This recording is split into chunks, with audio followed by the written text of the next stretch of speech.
My name is Harper Collins, and the day I realized my family would never see me for who I really was, it felt like something inside me cracked. Growing up in the small but bustling town of Asheville, North Carolina, I was the quiet one in a house that never seemed to stop buzzing. My younger sister Lila was the center of our family's orbit. She sparkled at every gathering, lit up every room, and could charm her way out of any trouble. I, on the other hand, preferred a book in my lap and a plan in my mind. From the outside, we looked like the perfect American family white picket fence, two-story home, dad's weekend barbecues. But inside, there was a hierarchy. Lila, with her Instagram-ready smiles and endless social calendar, was the princess, the daughter my parents loved to brag about. And me, I was the steady shadow, the one they assumed would always figure things out without their help. That imbalance showed up everywhere. If Lila mentioned wanting a new iPhone, my parents would be at the mall before the weekend was over. If I mentioned wanting something like a better computer for my schoolwork, it would be brushed aside with a "you'll manage." And I did manage, that was the thing, I always found a way. I remember one summer cookout when my dad's friend asked, "So Harper, what's new with you?" I had just made the honor roll with straight A's, but before I could answer, my mom cut in. "Lila's just been invited to model for a local boutique." The spotlight swung to my sister, and I quietly took another bite of potato salad. It's not that I hated her. Lila and I were just different worlds in the same house. But every time my parents' eyes lit up for her in ways they never did for me, I felt a small sting that didn't quite go away. And here's the thing, when you grow up invisible, you start dreaming about being seen. Not through someone else's lens, but in a way that says, "I matter." That's why even back then I made myself a promise one day. I'd build a life so solid, so undeniable, that no one could ignore it.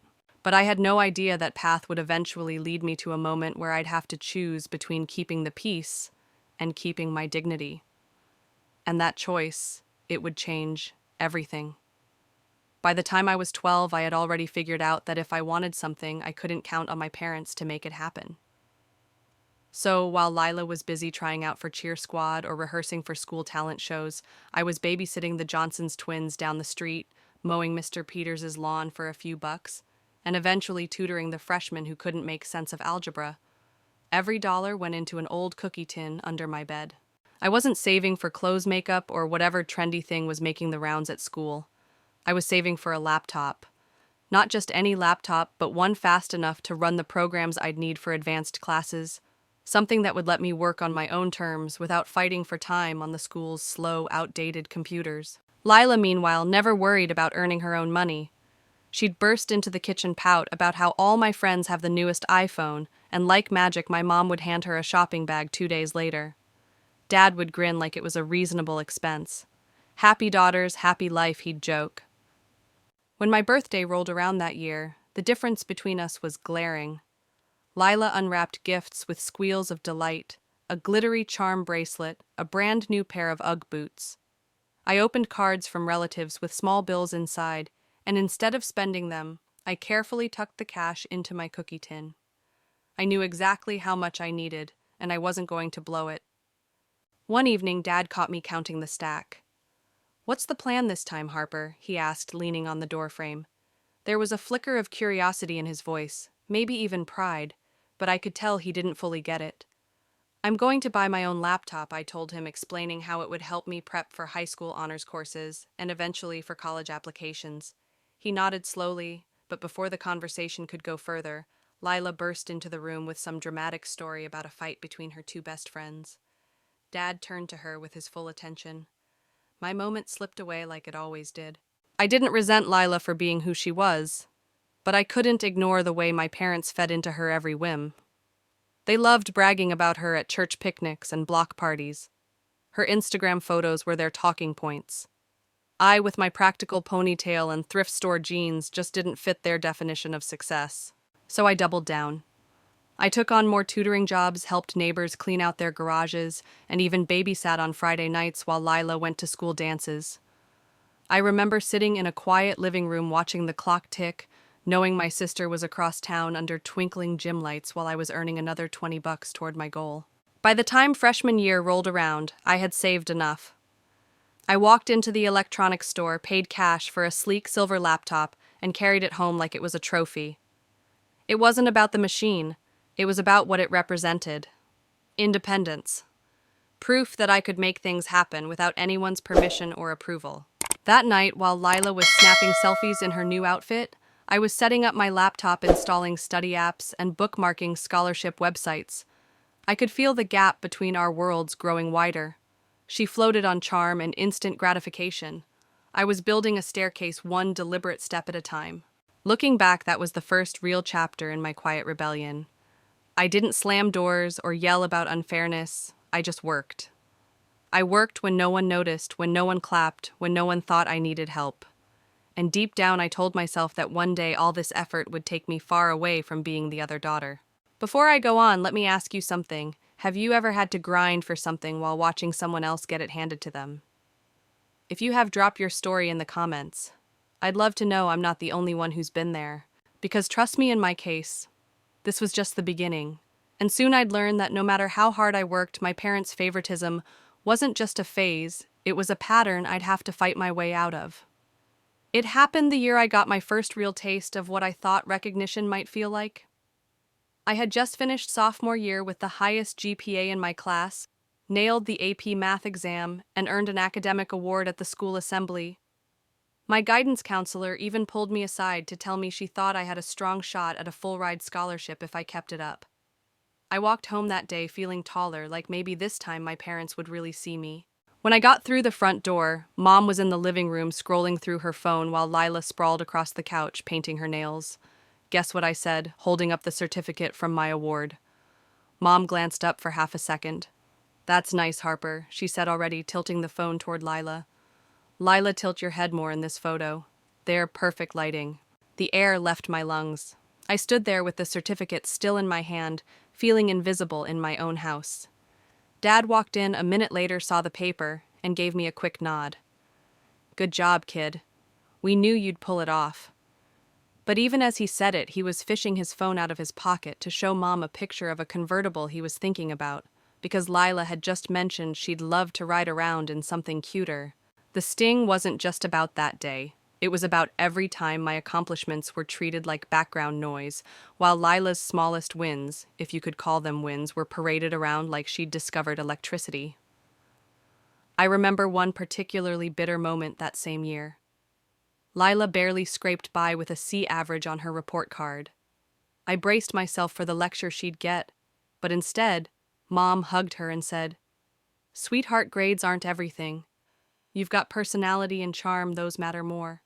Dad chimed in, "You'll find your path, princess." I couldn't stop myself.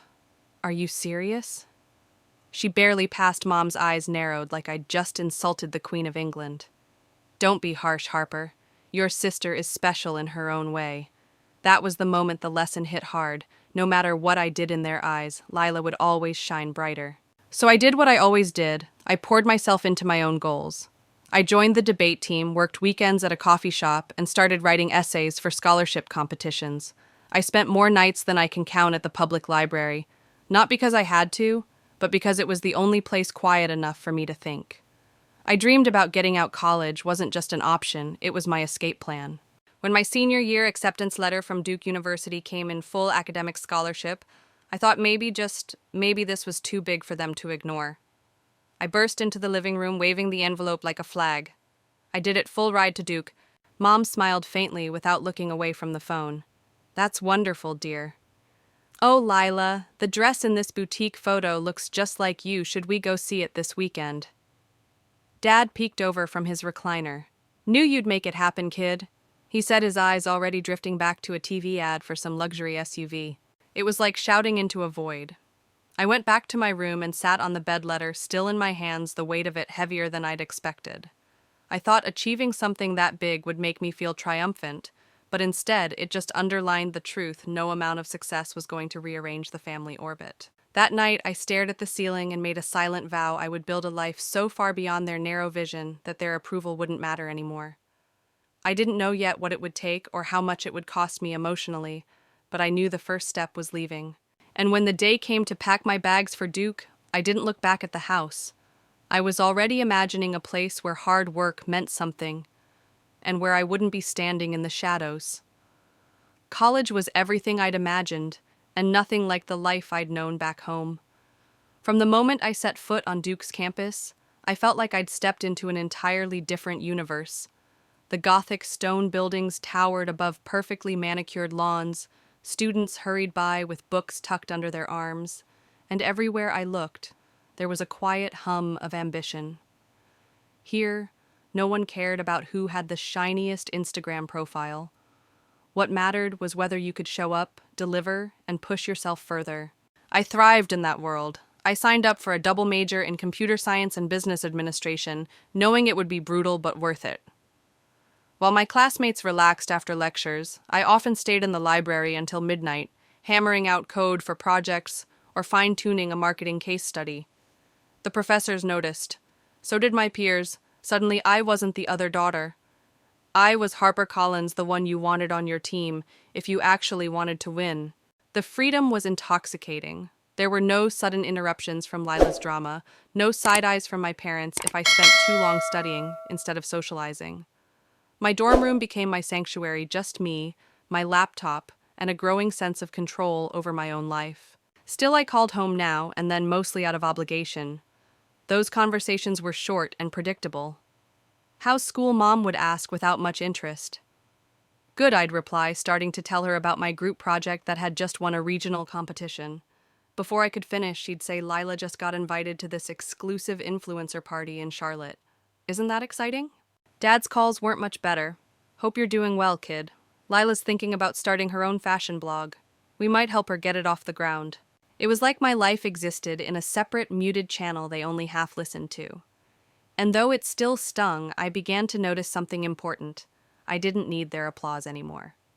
My validation was coming from other places: professors who wrote glowing recommendations, classmates who asked for my help before big exams, even recruiters who slipped me their business cards after career fairs. By junior year, I landed a coveted summer internship at a tech startup in Raleigh. It was the kind of place where you were given real projects, not busy work. I worked closely with the lead engineer, soaking up every bit of knowledge I could, and when the internship ended, they offered me a part-time role during the school year. I took it without hesitation. That decision shaped the rest of my trajectory. By the time I graduated with honors, I already had a standing offer for a full-time position at the same startup. It felt like winning the lottery, but the kind you'd earned ticket by ticket, hour by hour. When I called home to share the news, the reaction was exactly what I should have expected. "That's nice," Harper Mom said distractedly. "Lila's thinking about going to LA for a brand shoot next month. She might need some help covering expenses until the deal pays out." I remember gripping the phone, forcing my voice to stay even. "I'll send her a congratulations card," I said. What I didn't say was this: that I'd been saving every extra dollar I could, determined to start my post-college life without the safety net they so freely spread out for Lila. I didn't want it. I wanted to build something entirely mine. A few weeks after graduation, I packed up my things and moved to Raleigh for the job.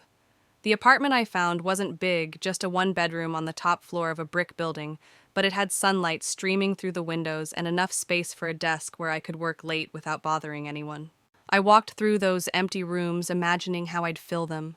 Not just with furniture, but with proof of the life I was creating: framed degrees, books I'd collected, maybe even a few souvenirs from future travels. For the first time, I could feel the gap between me and my family widening into something permanent. I was okay with that, because here in this little apartment with a city skyline view, I finally understood the truth. Freedom isn't about running away from people. It's about running toward yourself. And I was just getting started. Moving to Raleigh felt like stepping into a clean slate. Every morning, I'd wake up to sunlight spilling across my hardwood floors, make coffee in my tiny but spotless kitchen, and walk to work with the sense that I was exactly where I was meant to be. My job at the tech startup was demanding, but it was the kind of challenge that kept my brain buzzing. Deadlines were tight, projects moved fast, and the pressure was constant, but I thrived under it. About 6 months in, my boss called me into his glass-walled office. "Harper," he said, gesturing for me to sit, "your work has been exceptional. We'd like to promote you to project lead." The words hit me like a rush of warm air. This was the kind of moment I'd dreamed of, the acknowledgement that my skills and effort mattered. I accepted on the spot. That night, I ordered takeout from my favorite Thai place and opened a bottle of mid-range wine, the kind I'd never splurge on in college. I sat cross-legged on my thrifted couch, eating straight from the container, grinning to myself. I wanted to share the news, but I knew better than to expect the reaction I craved from my family. Still, old habits die hard. I called home. "Mom, I got promoted," I said, trying to keep the excitement in my voice steady. "That's nice, dear," she replied. "Lila just got invited to a designer's private trunk show in New York. They're sending her samples." Dad chimed in from somewhere in the background. "She's really making a name for herself." I smiled into the phone, even though they couldn't see me masking the disappointment. "That's great," I said before, quickly finding an excuse to hang up. It wasn't that I wanted them to stop supporting Lila. It was that I wanted them to see me, too. But I was beginning to realize they never would, at least not in the way I hoped. So I poured that energy back into my work. Every bonus check went straight into savings. I was determined to make smart financial moves early, even if it meant sacrificing a little now. My apartment slowly transformed a sleek new desk for my home office secondhand bookshelves. I painted myself a plush rug I scored during a holiday sale. Around that time, I started browsing car dealerships online. My old sedan, handed down from my aunt, had served me well, but it was limping toward the end of its life. I wanted something reliable and comfortable, maybe even a little stylish.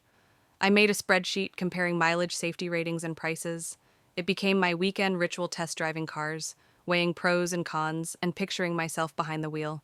When I finally found it, a dark blue SUV with leather seats, and just enough tech upgrades to feel modern, I didn't hesitate. I paid in cash a lump sum from my carefully guarded savings account. The salesman's eyebrows shot up when I handed over the check. "Not many people your age walk in and do that," he said with a laugh. Driving it off the lot, I felt unstoppable. This wasn't just a car, it was a tangible symbol of my independence. My hard work had bought it. My choices had led here. And no one could take that away from me. At least that's what I thought at the time. That weekend word of my new purchase somehow made its way to my family. My phone lit up with a call from Lila. "Hey, heard about your little car," she said, her tone dripping with condescension. "Cute. But you know you're working so hard for..."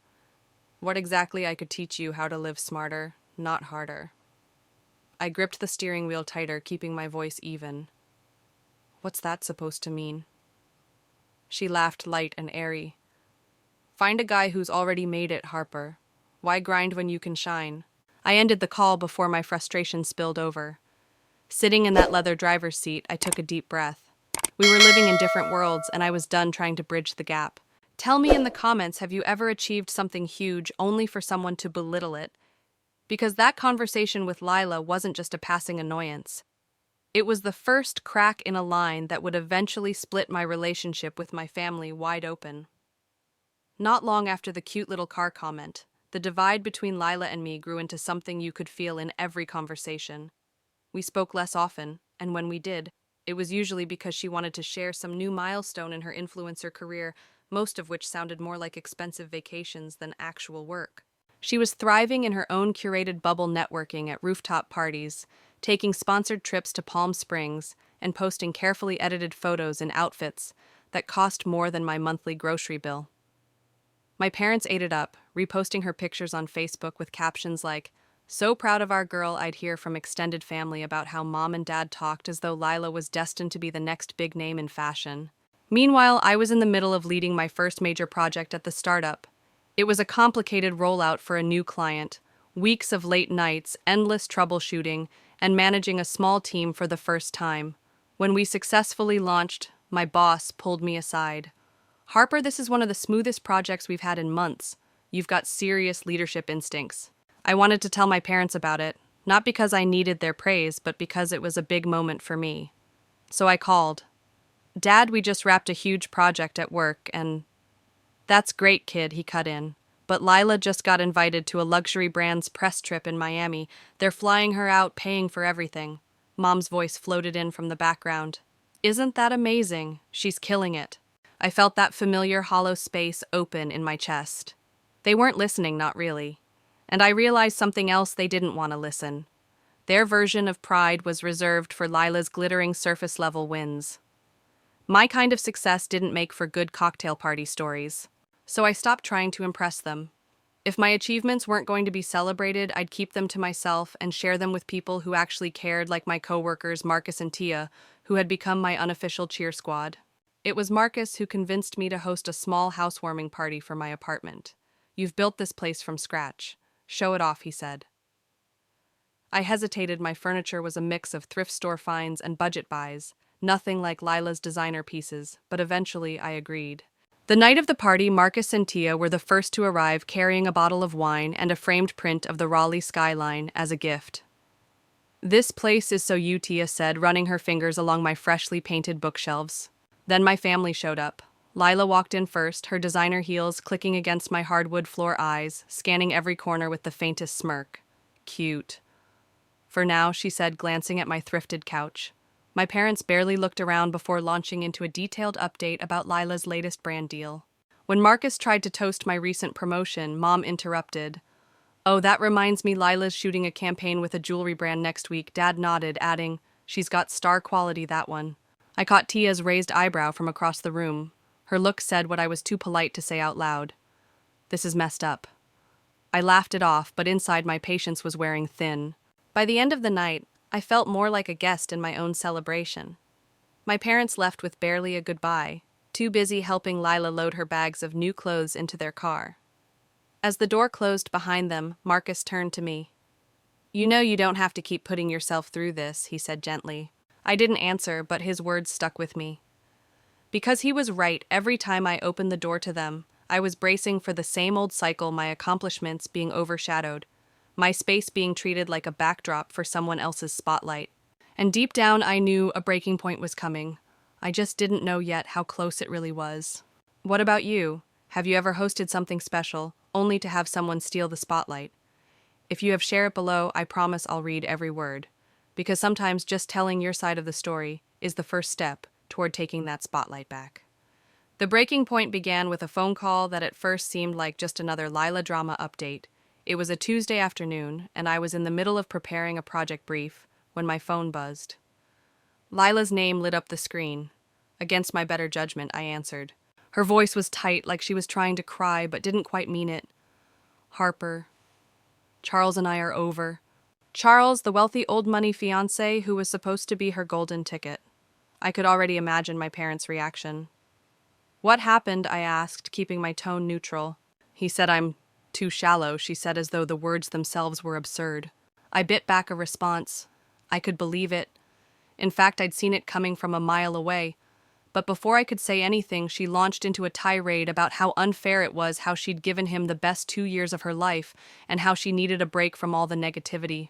A week later, she moved back in with our parents. That's when the full-scale recovery operation began. Mom turned the house into what I can only describe as a post-breakup spa retreat. Lila got new designer handbags, spa days, personal shopping trips. Dad covered her rent for a luxury apartment she wasn't ready to move into yet, so she could heal at home. Meanwhile, I was neck-deep in the most critical client project of my career.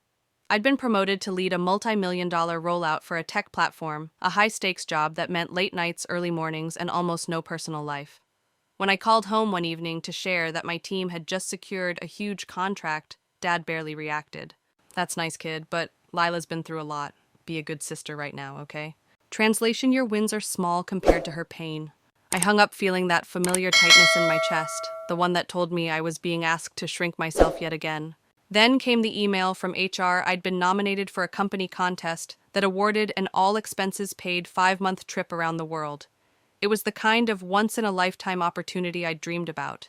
And when I won, I couldn't wait to call my parents, thinking maybe, just maybe, this would finally get through to them. "Mom, Dad," I said, my voice bubbling with excitement. "I just won a 5-month global cruise. Everything's paid for. I'll get to see so many places I've only read about." There was a long pause. Then Mom's voice, sharp and cold. "Harper, how can you think about vacations when your sister's heartbroken? You should give her the ticket. She needs this more than you." I thought I'd misheard her. "I earned this," I said slowly, my hands trembling. Dad jumped in, his tone like a verdict. "Don't be selfish. Family comes first." Family. In their minds, family meant sacrificing anything of mine if it meant giving Lila what she wanted. That night, I sat in my apartment staring at the cruise itinerary on my laptop. For the first time, I let myself think they're never going to change, and if I keep bending, I'm going to break. So I booked the trip, no guilt, no second guessing. And when the day came to leave, I boarded that ship with my head held high. Over the next 5 months, I watched the sun sink behind the Amalfi Coast, wandered through bustling markets in Morocco, hiked the green cliffs of New Zealand. I learned to laugh with strangers, to savor dinners alone, to wake up excited for no reason other than the fact that I was free. And somewhere in the middle of the Pacific Ocean, I realized something: this was more than a vacation. It was proof that I didn't need anyone's permission to live the life I wanted. Tell me in the comments, have you ever done something big for yourself, even when people told you not to? Because when I came back from that trip, I found out my family had crossed a line I could never uncross. And that's when everything changed. When the cruise docked back in Charleston, I stepped off the ship, sunburned, jet-lagged, and happier than I'd been in years. My phone, which I'd kept on airplane mode most of the trip, lit up with a handful of missed calls from my parents, but nothing from Lila. I shrugged it off. The plan was simple: drive my SUV back to Raleigh, unpack, and ease into my old routine with a new mindset. But when I unlocked my apartment door, the plan fell apart instantly. Lila was sprawled on my couch like she owned the place, her legs crossed, her phone in hand. Shopping bags and takeout containers were scattered across my coffee table. The faint smell of overpriced perfume hung in the air. "Oh, hey," she said casually, not even looking up. "You're back." It took me a second to find my voice. "What are you doing here?" "Needed a break from Mom and Dad's," she replied, scrolling.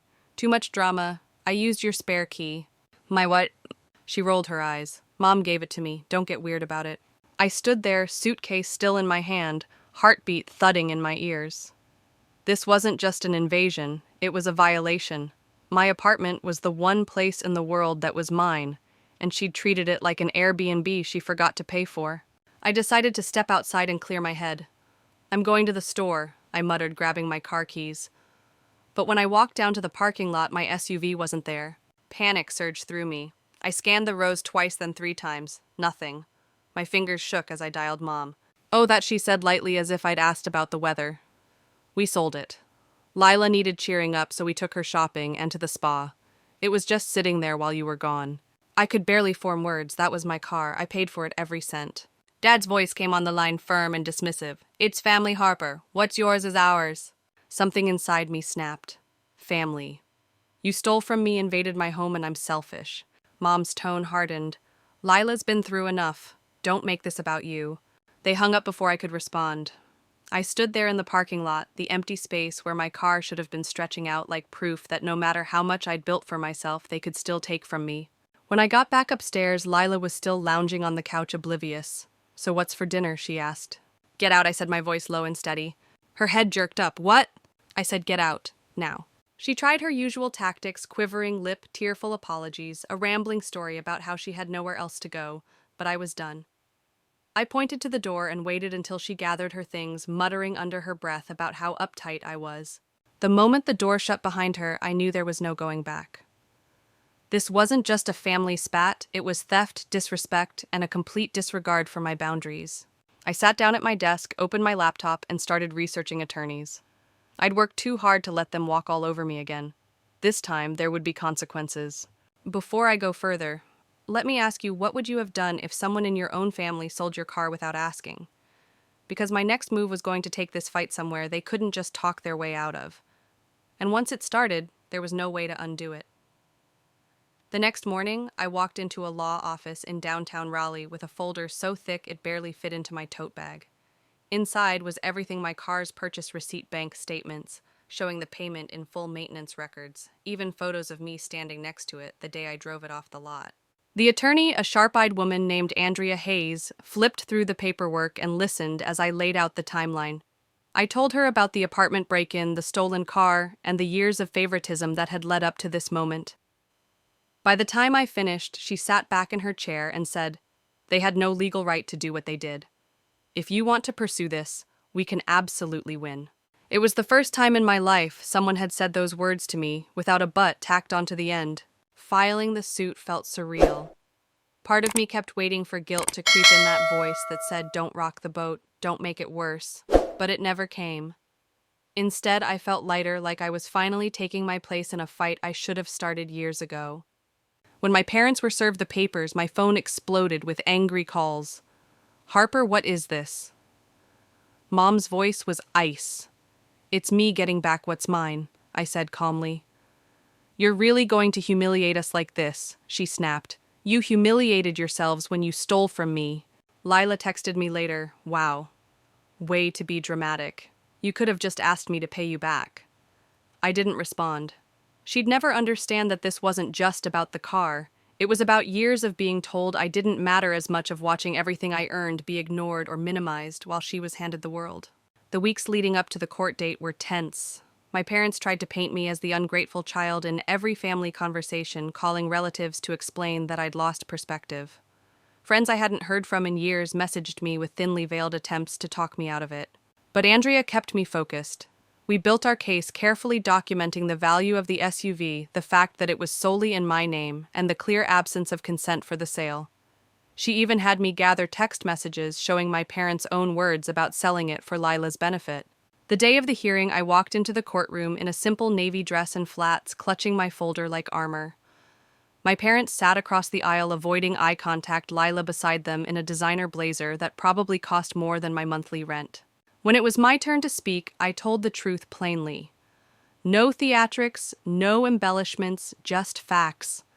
How I'd worked for years to build my independence, how that car was one of the first big things I'd bought for myself, and how they'd taken it, without permission, to indulge someone who had a history of being given everything. My parents' attorney tried to argue family property and mutual benefit, but the judge wasn't buying it. She zeroed in on the title being in my name and the lack of any legal transfer. By the time Andrea finished our closing argument, I could see which way the decision was going. The ruling was short and decisive. My parents were ordered to pay me the full market value of the SUV plus court costs. The look on Lila's face when the judge banged the gavel was priceless shock, mixed with a hint of disbelief that I'd actually gone through with it. My parents sat frozen, like the floor had just dropped out from under them. As I walked out of the courtroom, I didn't feel triumphant so much as free. This wasn't about revenge. It was about drawing a line they could never cross again. And here's the thing. When you finally stand up to people who've been walking over you for years, you can feel the power shift in the air. But I had no idea the ripple effect it was about to have, especially when that judgment forced them into a choice they never thought they'd have to make. The judgment hit them harder than I expected. Within 2 weeks, I started hearing whispers from a cousin who still talked to both sides. My parents were scrambling. The market value of my SUV wasn't chump change, and with court costs tacked on the total, was enough to make a dent in anyone's finances. For years, they'd lived well above their means to keep up appearances, country club memberships, catered parties, luxury vacations for Lila's brand. Their savings had been bleeding out for a long time, and this judgment was the final cut. The call came on a Thursday evening. I didn't answer, but the voicemail was waiting, Mom's voice tight and clipped. "We're selling the house, I hope you're happy." When the news became official, it spread through our old neighborhood like wildfire. The 2-story brick home with the manicured lawn and the spotless white shutters, the house that had hosted graduation parties and Christmas dinners, was going on the market. My parents told everyone it was time to downsize, but people talk, and I knew the truth was already weaving its way into every conversation. I'd be lying if I said there wasn't a part of me that felt vindicated. Not because I wanted them to suffer, but because for once there were consequences they couldn't spin away with charm or excuses. Lila, of course, didn't take it well. She called me one night in a fury. "You've ruined everything," she snapped. "Do you have any idea how humiliating it is for Mom and Dad to leave that house for me?" I let out a humorless laugh. "You mean the house they had to sell because they sold my car to fund your shopping spree?" Her voice dropped to that sharp, cold register she used when she wanted to wound. "You're jealous. You've always been jealous. This was your way of finally winning." I didn't even argue. Instead, I hung up. It was like closing the last page of a book I'd been stuck reading my whole life. After the sale, they moved into a cramped 2-bedroom apartment on the edge of town, nothing like the sprawling house they'd been so proud of. I didn't go see it, but a relative described it to me. Beige walls, old carpet, no pool, no space for entertaining. I imagined my mother's expression every time she opened the front door and saw what they'd traded their image for. Meanwhile, my own life didn't just go on, it flourished. Without the emotional drain of constantly trying to earn their approval, I found myself with more energy to pour into things that actually mattered. I took on bigger projects at work, started going to networking events, and even began mentoring a junior developer who reminded me a little too much of my younger self, quiet, overlooked, but fiercely capable. There were moments late at night when the silence in my apartment felt heavier than I wanted to admit. Cutting off your family, even a toxic one, leaves a void. But each time I questioned whether I'd gone too far, I'd remember the empty parking spot where my SUV should have been, or the sound of my mom telling me I was selfish for not giving away something I'd earned. Those memories hardened my resolve. People often think breaking free is one big dramatic moment. For me, it was a series of choices: not answering their calls, blocking their social media, redirecting my energy toward people and places that fed me instead of draining me. And here's the quiet truth. No one tells you once you stop trying to prove yourself to the wrong audience, you have the bandwidth to actually live. If you've ever had to walk away from someone you love because they couldn't respect you, you know the mix of grief and relief that follows. In my case, it was the start of building something better, even if it meant leaving them behind for good. But as I settled deeper into my new reality, I realized I wasn't just free from my family's control. I was standing in a space where I could finally decide who deserved a place in my life. And that's when I started redefining what family meant to me. Redefining family didn't happen overnight. At first, it felt like I was just drifting untethered, unsure of what came next. I'd cut the cord that had tied me to years of hurt, but without it, there was this strange emptiness. The first few months after the court case were the hardest. Holidays came and went in silence. I didn't get the usual perfunctory Merry Christmas text, and I didn't send one either. On New Year's Eve, I stayed home, made pasta from scratch, and watched fireworks from my balcony. It wasn't lonely exactly, but it was different. Work became my anchor. I channeled all that leftover emotional energy into my projects, and it paid off. I was offered the chance to lead a new initiative for the company, expanding into a market that would double our client base. It meant late nights, yes, but the satisfaction was unlike anything I'd felt before. For once, my hard work was recognized without conditions, without being compared to someone else. Outside of work, I started reconnecting with people who had quietly been in my corner all along. Marcus and Tia, my co-workers turned friends, became a bigger part of my life. We'd meet for Friday happy hours or spend Sunday mornings at the farmer's market. They never made me feel like I had to perform for their approval, they just accepted me as I was. One night after a long week, Marcus invited me over for dinner. Halfway through the meal, he said, "You know you've built something amazing for yourself. You don't give yourself enough credit for that."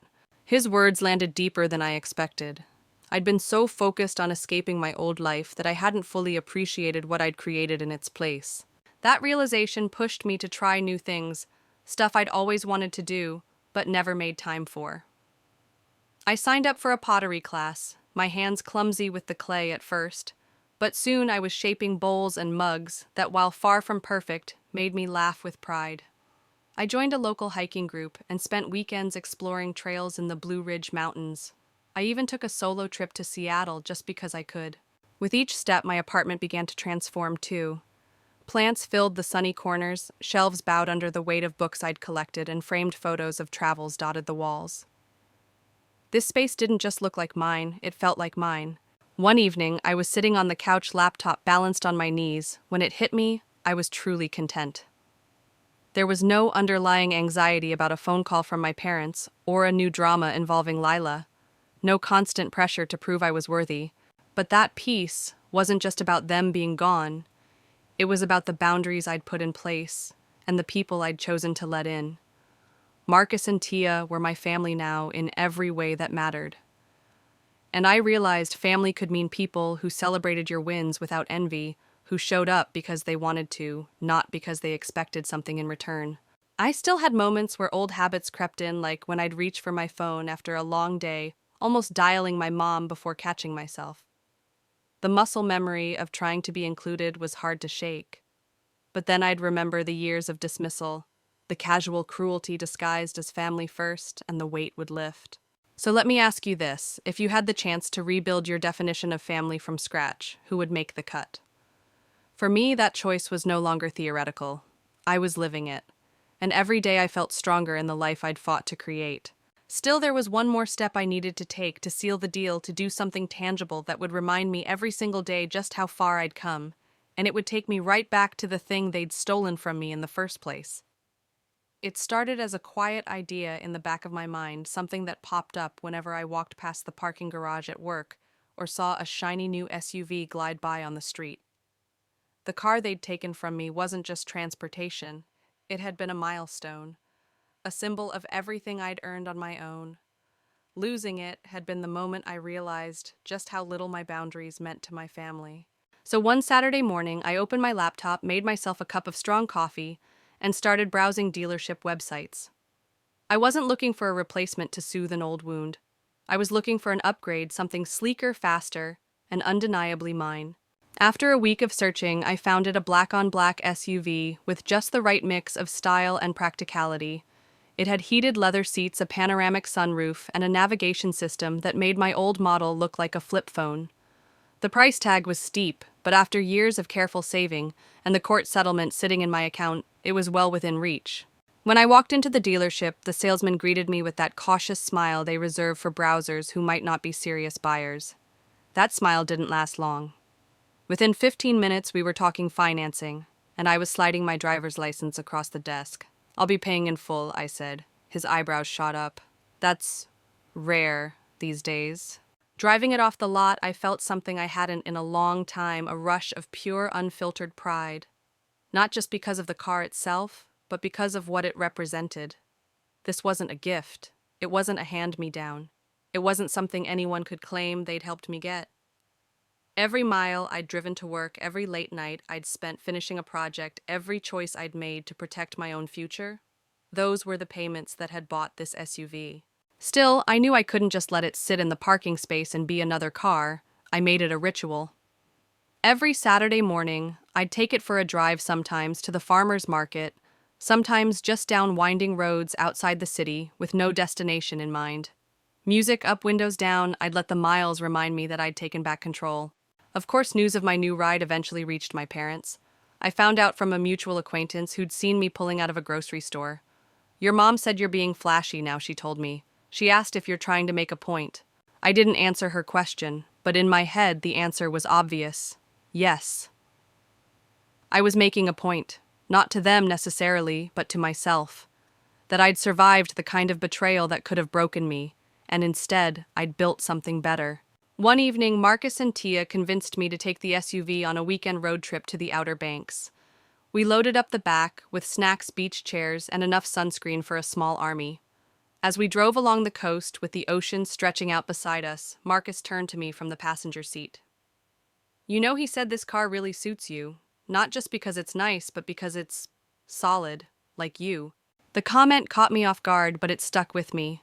This SUV wasn't about replacing what I'd lost, it was about affirming who I'd become. Someone who didn't wait for approval, who didn't apologize for wanting more, and who wasn't afraid to draw a hard line. And here's something I've learned: sometimes taking back what's yours doesn't mean restoring the past.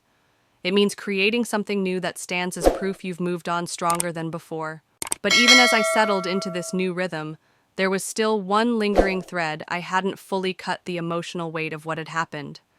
And dealing with that would require me to confront the quiet spaces in my life, the moments when the noise of work and friends faded and the old shadows tried to creep back in. It's funny how silence can be louder than noise. After the rush of winning in court, buying my new SUV, and filling my life with work and travel, there were moments when everything went still. Late at night, I'd sit in my apartment, with only the hum of the fridge and the city lights flickering through my blinds. That's when the weight of it all would hit me, not the loss of the car, but the loss of something deeper. No matter how toxic things had been, my family had still been my family. And now there was no casual Sunday call, no holiday invitation, no updates that didn't come filtered through gossip. I told myself it was for the best, and it was, but that didn't erase the ache. One night, I found myself scrolling through old photos on my phone. There was a picture from years ago, Lila and me on the front porch of our childhood home, both holding popsicles, both laughing at something out of frame. For a second, I felt that old tug, the wish that things could have been different, that maybe we could have been on the same team. But the reality was, every time I tried to bridge the gap, they'd burn the bridge behind me. I started journaling again, something I hadn't done since college. I wrote about the patterns, the favoritism, the dismissals, the way family first had really meant Lila first. Writing it out was like untangling a knot I'd been carrying in my chest. The more I wrote, the more I realized that what hurt the most wasn't losing them. It was spending so many years twisting myself into shapes they'd never notice. That's when I decided to take the next step, closing the emotional door for good. I went through my phone deleting their numbers, archiving old texts, so I wouldn't be tempted to reread them. On social media, I unfollowed, muted, and blocked, not out of spite, but because I needed the mental space. The change was almost immediate. Without the constant drip of their updates, my mind stopped circling back to them so often. I had more room for the people who actually showed up, like Marcus and Tia, who had become my holiday crew. That Thanksgiving, the three of us cooked an entire dinner in my kitchen, laughing over burnt rolls and running out of counter space. It wasn't the perfect holiday my parents would have staged for Instagram, but it was real and it was ours. Around that time, I also started therapy. It was there, sitting across from a woman who listened without judgment, that I said out loud for the first time, I don't need them to see me anymore. Saying it felt like dropping a weight I'd been carrying for decades. But even with that progress, I knew there was one more thing I needed to do, a kind of symbolic closure. I didn't just want to shut the door. I wanted to lock it and hang a sign that said, "This space is mine now." Before I tell you what that was, let me ask you, have you ever cut someone out but felt like a part of them still lived rent-free in your head? That's where I was. And the way I finally evicted them was something even I didn't see coming at first. The idea for closure came to me during one of my Saturday drives. I was heading back from the farmer's market, the smell of fresh bread filling the SUV, when I passed a quiet street lined with old brick buildings. One storefront had a bold "for lease" sign in the window. It wasn't flashy, just a narrow space with big front windows, but something about it made me slow down. For years, I'd been putting my energy into building someone else's vision at the startup. I loved my job, but I'd always had a dream tucked away, starting my own small business. Not to prove anything to my parents or Lila, this time it would be entirely for me. That night, I pulled out my savings spreadsheets. Between the money I'd set aside and the settlement from the court case, I had enough to make it happen without taking on debt. It felt poetic in a way, turning what they'd tried to take from me into the seed for something that could grow. Within a month, the lease was signed, and I was meeting with contractors to gut the inside. I decided to open a combined coffee and tech lounge, half cafe, half co-working space, geared toward freelancers and small teams who wanted somewhere inspiring to work. We put in big community tables, a row of ergonomic chairs along the window, and a corner lined with shelves of programming books and novels. Opening day was a blur. Marcus ran the coffee bar, Tia greeted customers at the door, and I floated between the tables, refilling mugs and answering questions about memberships. By mid-afternoon, the place was buzzing with conversation, the smell of espresso mingling with the low hum of laptops. Standing behind the counter, watching people settle in, I felt a sense of ownership that went beyond the four walls. This was mine, every brick, every table, every line of the Wi-Fi password taped to the wall, and no one could sell it out from under me. Of course, word eventually made its way back to my parents. A mutual acquaintance told me she'd overheard my mom at the grocery store saying, "Well, Harper's playing business owner now. We'll see how long that lasts." The comment didn't sting the way it once would have. If anything, it solidified that I'd made the right choice cutting ties. They couldn't diminish this, not when it was built on a foundation they'd never been part of. About 3 months in a local paper did a feature on the cafe. The headline read, "From Code to Coffee. A local entrepreneur creates space for community." The article mentioned my background in tech, my vision for the space, and the fact that it was entirely self-funded.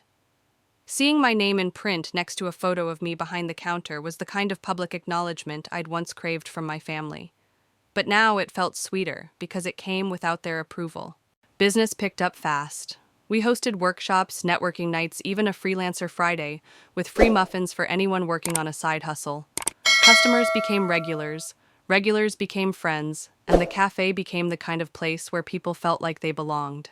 One evening, after locking up, I stood in the empty space with the lights low, running my fingers over the smooth wood of the counter. This was the closure I hadn't known I needed, not an apology I'd never get, but a living, breathing testament to the fact that I could create something lasting from the pieces they'd tried to break. And here's the thing, closure isn't always about slamming the door. Sometimes it's about building something so solid on the other side that you never feel the need to look back. But as fulfilling as the cafe was, there was still one more piece to the story, the life I was creating outside of work, and the quiet, steady joy of knowing I was finally living entirely on my own terms. That part would end the chapter for good. The cafe had become the heart of my days, but the real transformation was happening in the spaces between, on slow Sunday mornings, in long conversations with friends, and in the quiet comfort of coming home to a life that finally felt like mine. For the first time in years, I had the freedom to plan my time without bracing for an unexpected family emergency or a passive-aggressive text. I signed up for a pottery class at the local community center, something I'd always wanted to try. My first mug came out lopsided, but I kept it anyway. It was proof that I was learning to create without worrying about perfection. Marcus and Tia became more like siblings than friends. They were at my apartment almost every week, bringing over Thai takeout or a new board game to try. We celebrated birthdays with loud music and mismatched cupcakes, and no one cared if the frosting smudged or the candles tipped over. It wasn't about appearances, it was about being present. One summer evening, we planned a beach trip. We loaded my SUV with umbrellas, coolers, and folding chairs, and spent the day swimming until our skin wrinkled and our hair was crusted with salt. As the sun dipped low, we built a small bonfire, roasting marshmallows and swapping stories. Somewhere between the laughter and the crash of the waves, I realized something. I wasn't just filling the gap my family had left. I was building something entirely different, something stronger. At the cafe, I saw that same energy reflected back at me. Customers told me they felt safe here, that it was a place they could breathe. A college student once left a note on the counter that said, "Thank you for creating a place where I feel like I belong." I kept it tucked in my wallet, a reminder of why I'd started this in the first place. Then one afternoon, as I was locking up, I spotted a familiar car parked across the street. My chest tightened. It was my parents' sedan. They didn't come inside, but I saw the silhouette of my mother in the passenger seat looking toward the cafe. For a brief moment, I wondered if they were proud or if they were just curious enough to circle the block. The old me would have read into it, wondered if this was the start of some reconciliation. But I didn't. Instead, I turned the key in the lock, waved to Marcus as he pulled up for our trivia night tradition, and walked away without glancing back. Because the truth was, I didn't need them to see me anymore. I saw myself. So if you've been waiting for someone else's approval before you live fully, stop. Build the life you want and let the people who matter be the ones who show up without being asked. That night, as we sat in the cafe after hours trading jokes over iced coffee and plotting our next weekend adventure, I felt that rare kind of contentment that doesn't need a spotlight. This wasn't the life I thought I'd have, but it was exactly the one I needed. And maybe that's the point. Not every ending comes with a big moment of revenge or a dramatic showdown. Sometimes the best closure is a quiet night, a locked door, and the unshakable knowledge that you're finally completely free. Before you click away, I want to invite you to stay connected. If you've found a piece of your own story in mine, if you're building your own freedom, make sure you subscribe and join our community, because the next story I'm sharing will take you on a journey you won't want to miss. Now, about that next chapter. It's not about loss, it's about a surprise that turned my world upside down in the best possible way. But that's a story for another video.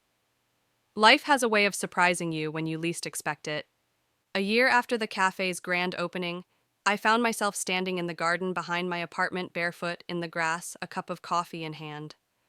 The air was warm, humming with cicadas, and the lavender I'd planted months earlier swayed in the breeze. It struck me then how far I'd come from that version of myself who felt powerless, waiting for validation from people who would never give it. The battles I'd fought, both in court and within myself, had left me stronger, but more importantly, they'd left me free. I no longer measured my worth by who chose to stay or leave. I measured it by the joy I found in small things, the perfect pour of a latte, the sound of friends' laughter drifting across my cafe, the gentle quiet of an early morning before the city woke. I still had challenges, of course, bills to pay, unexpected repairs, weeks when the customer flow slowed. But those problems were mine, and that made all the difference. There was a certain peace in owning not just the good moments, but the hard ones too. Sometimes when new customers asked how I'd started the cafe, I'd tell them the truth. It began with a loss. I'd watch their faces soften the way people's do when they recognize a familiar kind of pain. And then I'd tell them the part that mattered more, that loss can be the soil where something stronger takes root. I didn't reconcile with my family, and I'm okay with that. Not every story needs that kind of ending. What I have now is a chosen family, a home that feels safe, and a future that's mine to design. I've learned that freedom isn't just walking away, it's building a life so full that you never feel the need to look back. If there's one thing I hope you take from my story, it's this: you have permission to close the door. You have permission to plant something new in the space where old hurt used to live. And you have permission to thrive, not to prove anyone wrong, but simply because you deserve to. So here's to all of us who have walked away from what was breaking us. May we keep building, keep growing, and keep finding beauty in the unexpected. And when the next chapter comes, as it always does, I'll be ready to meet it, coffee in hand and my garden in bloom.